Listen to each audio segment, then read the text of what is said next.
We've already seen how the Knights Templar rose from 9 poor knights to the most feared and wealthy order in Christendom, and how they were destroyed in a single night when King Philip IV decided he wanted their money more than their loyalty.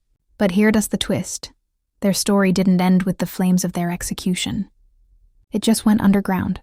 When the Templars were arrested in 1307, not all of them were caught. Some vanished.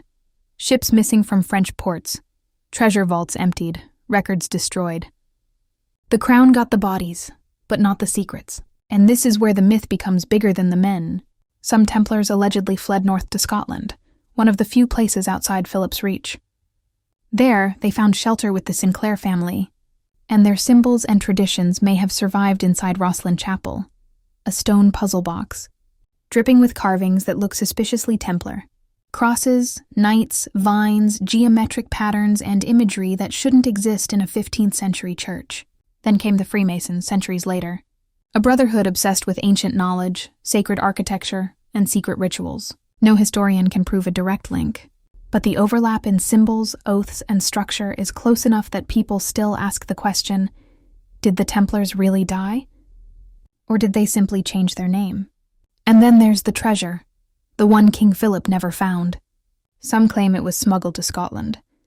Others insist it crossed the Atlantic centuries before Columbus, buried in places like Oak Island, hidden beneath engineered shafts and cryptic markers only a Templar engineer would understand.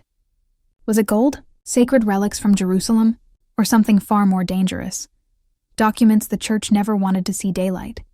No one knows. And that mystery is the Templars' real legacy. They were wiped out in a political hit job, but their symbols live on in Freemason lodges. Their myths fuel treasure hunts across the world, and their story refuses to stay buried. 9 knights began the order.